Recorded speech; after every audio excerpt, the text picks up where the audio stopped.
Oh, hello. High Tide Imbibe. We have stuff. Let's check this really quick. Show comments on stage. Is that a thing? Okay, yeah, that works. All right. See how that goes. All right, we have a beer.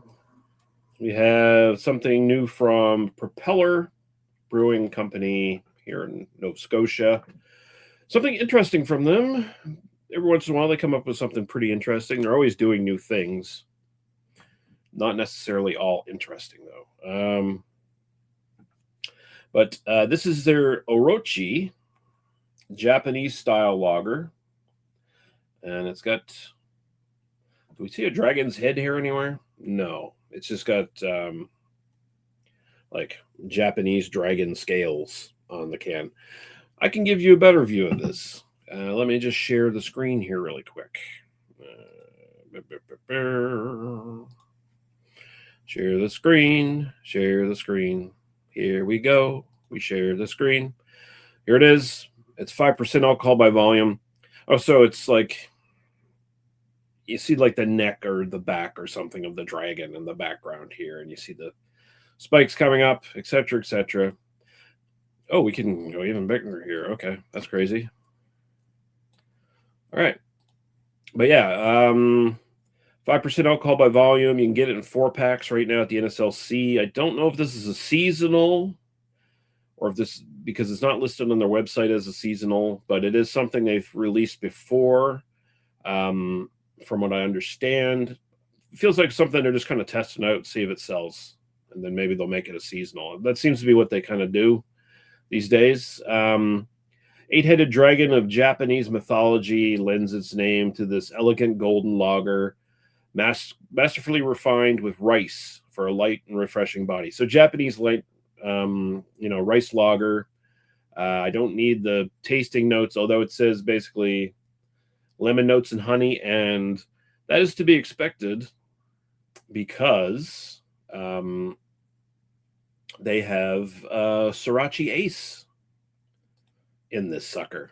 So the Japanese hop Sriracha Ace, which generally does give like kind of lemongrassy and kind of other herbal kind of notes, depending on how you use it, and kind of made this a distinct thing. I remember when it was sometime in the 2000s when Sriracha Ace first came on board as like that's a cool new hop being used in beers, given this like weird lemongrass taste and stuff. What was the fucking beer it was in?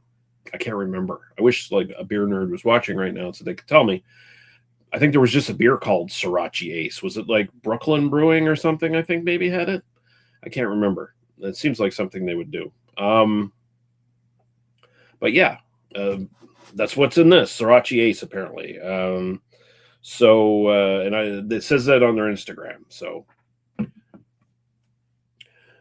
and we got Jen Campbell here saying someone's making some pretty wild AI of Chris Peters. Yeah, I saw that. It's the actual videos are funny and look just like the fucking troll motherfucker, but the AI is not there with the voice. Definitely not there with the voice and the speech patterns yet, but we'll see. We'll see. So let's open this up, see what we think.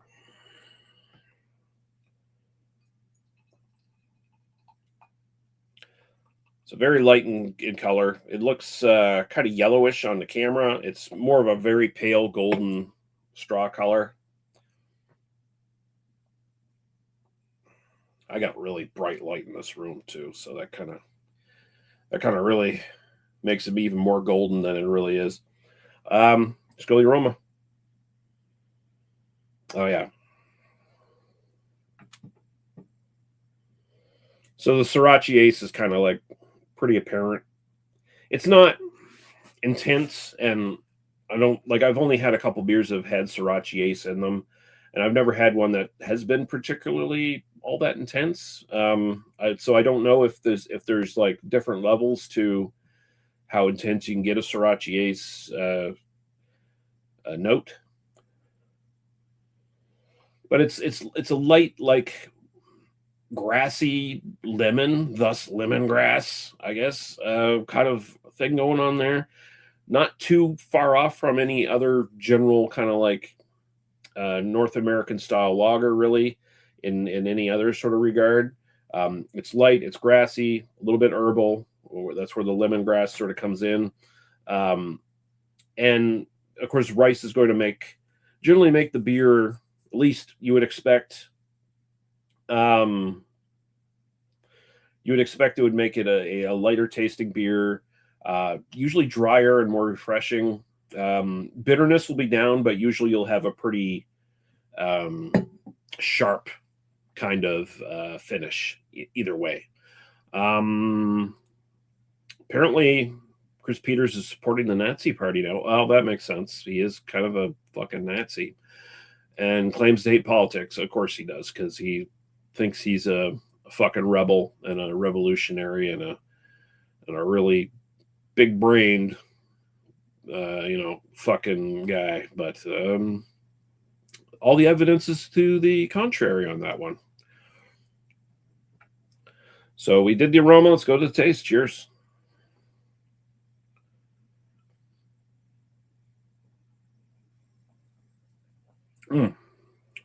That's good.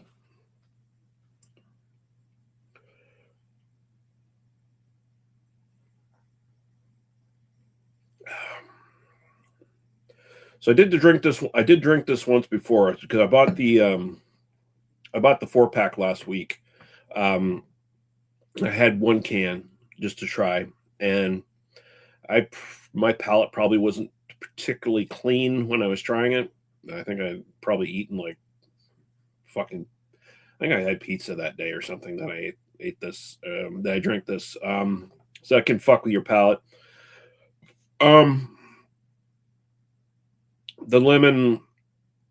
sort of lemongrass Sorachi Ace note is much more apparent in the actual taste.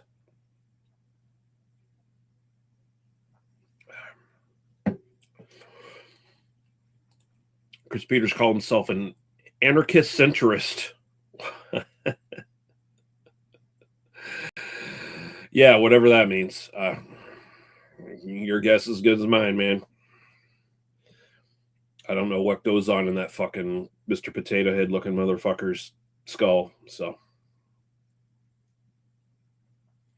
and I feel comfortable saying that, considering I look like a fucking human thumb, but even he looks more like a thumb. He looks like a thumb with hair compared to me. So, yeah. Oh, the Peters trash talk came a calling to Dan, and now he's here. It's almost like he's got a nose for it or something. So this is very simple. It's very dry. It's very nice and dry. It's got a good, I'd say, like low bitterness, but still sharp kind of finish to it.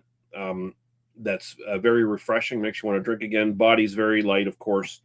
And that Sorachi Ace, it just gives enough of a lemony kind of thing with the grassiness that makes it a little different and a little interesting and kind of a nice, refreshing sort of alternative to just a standard lager of any sort.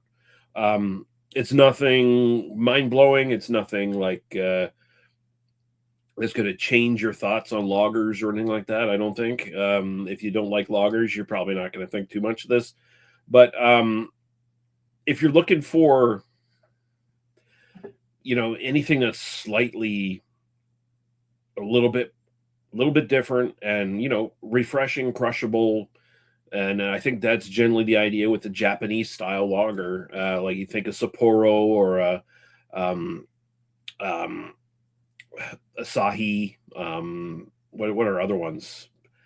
I know there were some other brands, but their names have really fallen into obscurity these days. Sapporo and Asahi pretty much rule the roost, and I don't really know Japanese craft beer all that well.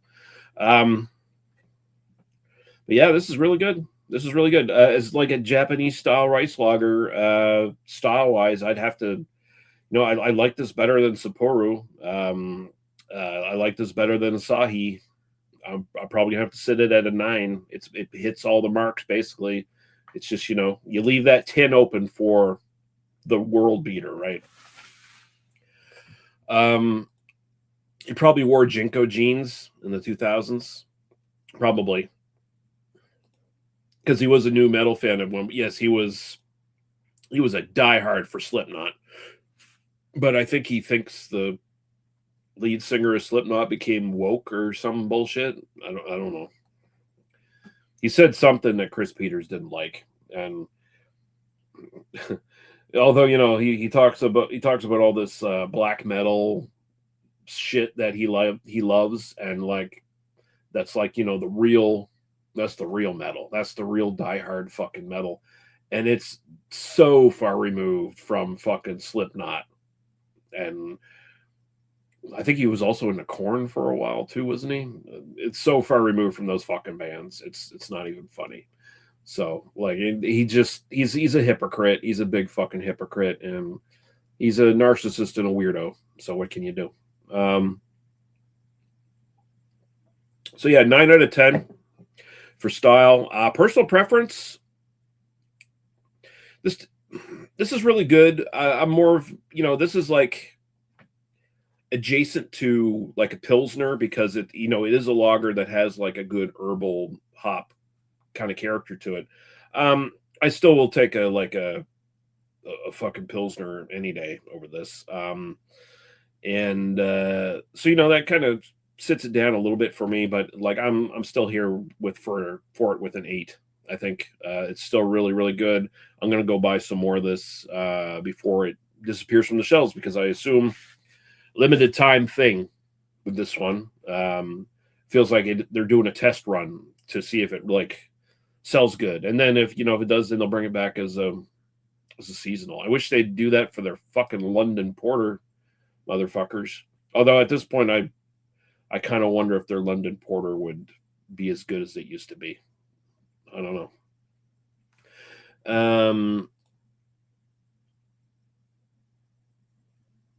He did say he respected Korn, even though Korn tend to trend hop, despite Chris hating trends. Yeah, it rules for thee, not for he.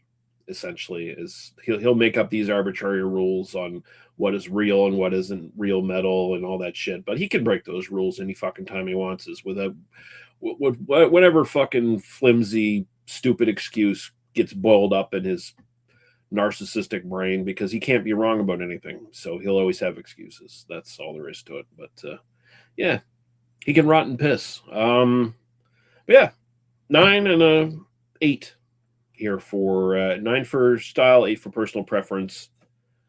The Orochi Japanese style lager from Propeller. And Dan saying he doesn't deserve to even like Korn. No, he doesn't. He doesn't deserve to have an opinion, honestly. he's burned every bridge he's ever fucking crossed. So Pantera, the band he sucks off a lot, are kind of trendy too. And yeah, and some hints to white supremacist ties. So, might make sense in some regard. At least I think the lead singer, Phil, has been rumored to be a white supremacist of some sort, perhaps. So who knows? But yeah, I'm going to end this review now, guys. This review and this Chris Peters dog pile that this became as well, out of nowhere. But I'm always on board for dunking on that motherfucker a little bit. Why not? But yeah, thanks for watching, guys. And we're going to get the fuck out of here. So bye-bye.